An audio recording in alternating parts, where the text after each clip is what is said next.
Good morning, students. Today we will say exercise 2.2 in chapter 2.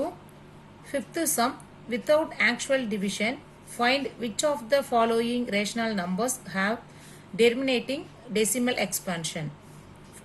இதில் பார்த்தீங்கன்னா ஒரு 4 subdivision கொடுத்துருக்காங்க.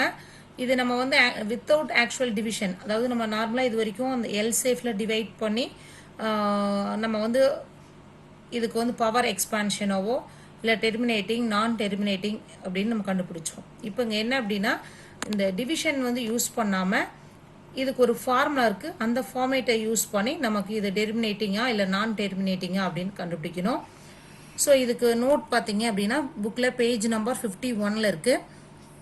If a rational number p by q, q not equal to 0 can be expressed in the form p divided by 2 power m into 5 power n, where p belongs to z and m comma n belongs to w, then rational number will have a terminating decimal expansion.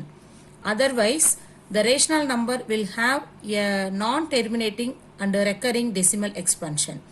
அதாவது என்ன அப்படின்னா ஒரு rational number p by q அப்படிங்கிற ஒரு ஃபார்மேட்டில் கொடுத்துருக்கணும். அதில் வந்து க்யூங்கிறது நாட் ஈக்குவல் டு 0, ஒன்றும் இல்லை, ஒரு ஃப்ராக்ஷன் ஃபார்மேட்டில் இருக்கும். அதை வந்து எப்படி நம்ம எக்ஸ்பிரஸ் பண்ணணும் அப்படின்னா p டிவைடட் பை, அதாவது நியூமரேட்டரை நம்ம எதுவும் சேஞ்ச் பண்ண போகிறதில்ல, டினாமினேட்டரை 2 power m into 5 power m, அதாவது அந்த நம்பரை ஸ்ப்ளிட் பண்ணுறோம். 2 பவர் எம்மாவும் 5 பவர், அதாவது 2னுடைய பவராகவும் 5னுடைய பவராகவும் ஸ்ப்ளிட் பண்ண முடிஞ்சுது அப்படின்னா இதில் பிங்கிறது இன்டிஜர்ஸ்ன்னு கொடுத்துருக்காங்க. எம் கமா என், அதாவது இங்கே கொடுத்துருக்கிற எம் கமா என்னங்கிறது ஹோல் நம்பர்ஸ். அப்படி இருந்தால் இந்த பி பை கியூ அவங்க கொடுத்துருக்கிற அந்த ஃப்ராக்ஷன் வந்து டெர்மினேட்டிங் டெசிமல் எக்ஸ்பான்ஷன். இல்லை இந்த ஃபார்முக்கு நம்மளால் அதை அரேஞ்ச் பண்ண முடியல அப்படின்னா நான் terminating and recurring decimal expansion. So இப்போ சம் பாருங்க. First subdivision 7 divided by 128. So first நம்ம நியூமரேட்டரை எதுவுமே பண்ண போகிறதில்ல, அதனால நியூமரேட்டரை அப்படியே எழுதிக்கோங்க, 7 டிவைடட் பை அப்படின்னு எழுதிக்கிறோம். டினாமினேட்டரை தான் நம்ம எப்படி ஸ்ப்ளிட் பண்ணணும், 2னுடைய பவராகவும் 5னுடைய பவராகவும் ஸ்ப்ளிட் பண்ணணும். ஸோ அப்போ 128 எடுத்து டிவைட் பண்ணுங்கள். இப்போ இதை நம்ம 2 டேபிளால் டிவைட் பண்ணோம் அப்படின்னா 64 வரும். மறுபடியும் 2 டேபிளால் டிவைட் பண்ணோம் அப்படின்னா 32. மறுபடியும் 2 டேபிளில் டிவைட் பண்ணும்போது 16. மறுபடியும் 2 டேபிளில் டிவைட் பண்ணிங்கன்னா 8. மறுபடியும் 2 டேபிளில் டிவைட் பண்ணிங்க அப்படின்னா 4, அப்புறம் 2, மறுபடியும் 1 அப்படின்னு வரும். ஸோ அப்போ இங்கே பார்த்தீங்க அப்படின்னா இது எப்படி எழுதலாம், 2னுடைய பவர் எவ்வளோவா எழுதலாம், 7, 2 பவர் 7ஆக எழுதலாம். அப்போ 5 இல்லை அப்படிங்கும் போது நம்ம என்ன பண்ணலாம் அப்படின்னா 5 இங்கே நமக்கு டிவைட் பண்ணும்போது வரலை, பட் அப்படி 5ங்கிறது டிவைட் பண்ணும்போது வரல அப்படின்னா நம்ம எப்படி எழுதிக்கலாம், இன்ட்டு 5 பவர் 0ன்னு எழுதலாம். ஏன்னா எனிதிங் பவர் 0 அப்படிங்கும்போது அதனுடைய value 1. So any number power 0 அப்படின்னு இருந்துச்சுன்னா அதனுடைய வேல்யூ 1. ஸோ அப்போ 1ஆல் மல்டிப்ளை பண்ணும்போது நமக்கு அதே நம்பர் தான் கிடைக்கும். அதனால் இங்கே வேல்யூ சேஞ்ச் ஆகாது. ஸோ அதனால் இங்கே 5 பவர் 0ன்னு எழுதிக்கலாம். இப்போ இது பார்த்தீங்கன்னா என்ன ஃபார்மில் இருக்குது, 2 பவர் m 5 பவர் n. அப்போ அந்த p divided by 2 power m into 5 power nங்கிற ஃபார்மேட்டுக்கு இது அரேஞ்ச் பண்ண முடிஞ்சதுனால it is terminating. Next second subdivision 21 divided by 15. So first நியூமரேட்டரை நம்ம எதுவும் சேஞ்சஸ் பண்ண போகிறதில்ல, அதனால் 21 அப்படியே எழுதிக்கோங்க. 15 எப்படி ஸ்ப்ளிட் பண்ணலாம் அப்படின்னா 5 3s are 15 ஸ்ப்ளிட் பண்ணுவீங்க. ஸோ அப்போ 5னுடைய பவர் 1 எழுதலாம், 3யோட பவர் 1 எழுதலாம். பட் நமக்கு இங்கே 5ஓட பவர் இருக்குது, பட் எக்ஸ்ட்ராவாக இங்கே என்னவா இருக்குது, 2ஓட பவர் இல்லை அப்படின்னா 2ஓட பவராக நம்ம வந்து 0ன்னு போட்டு எழுதிக்கலாம். பட் இங்கே 2ங்கிற டேர்ம் இல்லாமல் எக்ஸ்ட்ராவாக இங்கே என்ன இருக்குது, 3னுடைய பவர் 1ன்னு வந்துருச்சு.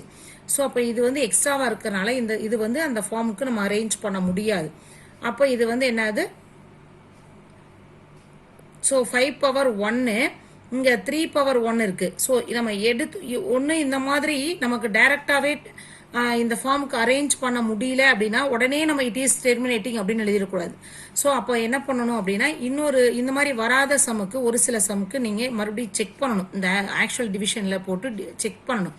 21 15ஆல் டிவைட் பண்ணிங்க அப்படின்னா 1 டைம் 15 வரும், ரிமைண்டர் 6ன்னு வரும்.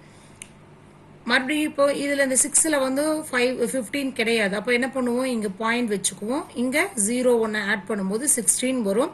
415 வந்து 60. So remainder 0. இப்போ இங்கே என்ன ஆகுது, நம்மளால் இந்த நம்பரை ஃபுல்லாக கம்ப்ளீட்டாக 0 வர மாதிரி டிவைட் பண்ண முடியுது. அப்போ இதை 21 டிவைட் பை 15 அப்படின்னா இதனுடைய வேல்யூ 1.4 அப்படின்னு நம்மளால் டிவைட் பண்ணி ஒரு வேல்யூ ஜீரோ ரிமைண்டர் வந்து 0 வர வரைக்கும் டிவைட் பண்ணி கண்டுபிடிக்க முடியுது. ஸோ இப்படி இருந்தாலும் டெர்மினேட்டிங் எழுதலாம். ஃபர்ஸ்ட் ஒன் என்ன, இந்த ஃபார்முலாவை யூஸ் பண்ணி இந்த மாதிரி நம்மளால 2 power m into 5 power n இந்த மாதிரி அரேஞ்ச் பண்ண முடிஞ்சாலும் டெர்மினேட்டிங் தான். அப்படி அதில் பண்ண முடியாத பட்சத்தில் மறுபடியும் டிவைட் பண்ணி பார்க்கணும். டிவைட் பண்ணி பார்க்கும்போது நமக்கு இங்கே ரிமைண்டர் 0ன்னு கம்ப்ளீட் ஆகுது அப்படின்னா அப்பவும் டெர்மினேட்டிங். ஸோ இந்த மாதிரி டிவைட் பண்ணும்போது எனக்கு 0 வரலை அப்படிங்கும் போது தான் நம்ம என்ன எழுதுவோம், நான் டெர்மினேட்டிங் அப்படின்னு எழுதுவோம். Next third subdivision 4 into 9 divided by 35. So இப்போ 4 இன்ட்டு 9 நியூமரேட்டர் அப்படியே வச்சுக்கிறோம். நமக்கு தேவை டினாமினேட்டர் மட்டும்தான். ஸோ டினாமினேட்டர் 35 எப்படி ஸ்ப்ளிட் பண்ணலாம், 5 பவர் 1 இன்ட்டு 7 பவர் 1. ஏன்னா 5 7s are 35. அதனால அதை அப்படி ஸ்ப்ளிட் பண்ணிக்கிறோம். நெக்ஸ்ட் இப்போ இதில் பார்த்தீங்க அப்படின்னா நமக்கு தேவை ஃபார்முலா படி பார்த்தீங்கன்னா 2 பவர் m இன்ட்டு 5 பவர் என்னங்கிற ஃபார்மேட்டுக்கு வரணும். பட் 5 இருக்கு, 7ங்கிறது எக்ஸ்ட்ராவாக இருக்கு. ஸோ அப்போ இது வந்து நம்ம அந்த ஃபார்முக்கு அரேஞ்ச் பண்ண முடியாது. ஸோ அப்போ இதை உடனே நம்ம நான் டெர்மினேட்டிங்னு சொல்லிடக்கூடாது. இதை நம்ம மறுபடியும் ஆக்சுவல் டிவிஷனில் போடுவோம். ஸோ அப்போ இந்த 9 டிவைட் பை 35 எடுத்து இந்த மாதிரி டிவைட் பண்ணி பாருங்க. இங்க பாத்தீங்க அப்படின்னா நம்ம டிவைட் பண்ணிட்டு வரும்போது எந்த ஒரு இதுலயும் இந்த டிவிஷன் உங்களுக்கு ஆல்ரெடி தெரியும், அதனால டிவைட் பண்ணி பாருங்க. இங்க வந்து பாத்தீங்க அப்படின்னா டிவைட் பண்ணும்போது நமக்கு ஃபைனலா நமக்கு 0ங்கிறது கிடைக்கணும். அப்படி கிடைக்கல அப்படின்னா தான் அது நான் டெர்மினேட்டிங்னு சொல்லுவோம். ஸோ இப்போ ரிப்பீட்டடா நமக்கு இந்த நம்பர்ஸ் வந்துகிட்டே இருக்கு. அப்போ டிவைட் பண்ண முடியல அப்படிங்கறதுனால இதோட ஸ்டாப் பண்ணிக்குவோம்.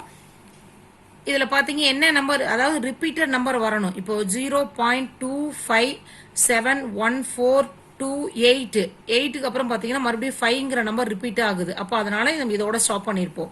சரியா, அதனால 0.2க்கு மட்டும் விட்டுட்டு எந்த நம்பர் ரிப்பீட் ஆகுதோ 5ல இருந்து 8 வரைக்கும் இருக்கிற நம்பர் தான் ரிப்பீட் ஆகுது, அதுக்கு மட்டும் பார் போட்டுக்குவோம். அப்போ இந்த நம்பர் நம்ம டிவைட் பண்ணும்போது நமக்கு இங்க ரிமைண்டர் 0 வரல அப்படிங்கும் போது நமக்கு ரெண்டு கண்டிஷன்லுமே ஃபார்முலா மெத்தட்லயும் நமக்கு வந்து அதை ஸ்பிளிட் பண்ண முடியல, டிவிஷன்லயும் நமக்கு ரிமைண்டர் 0 வர மாதிரி கொண்டு வர முடியல. அப்போ இது ரெண்டுலயுமே கொண்டு வர முடியாதனால தான் நம்ம என்ன எழுதியிருக்கோம், ரிசல்ட் நான் டெர்மினேட்டிங் அப்படின்னு எழுதியிருக்கோம். Next 219 divide by 2200.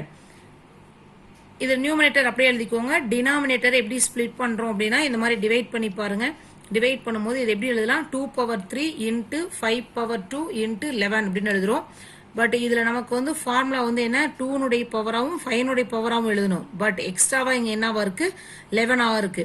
இப்போ நீங்க இந்த 2200 எடுத்து 219 எடுத்து 2200 மறுபடியும் நீங்க இது மாதிரி டிவிஷன் பண்ணி பார்த்துட்டு அப்போ ரிசல்ட் எழுதிக்கலாம். பட் நான் டைரக்டா இங்க என்ன பண்ணிட்டேன், நான் டெர்மினேட்டிங் அப்படின்னு போட்டுட்டேன்.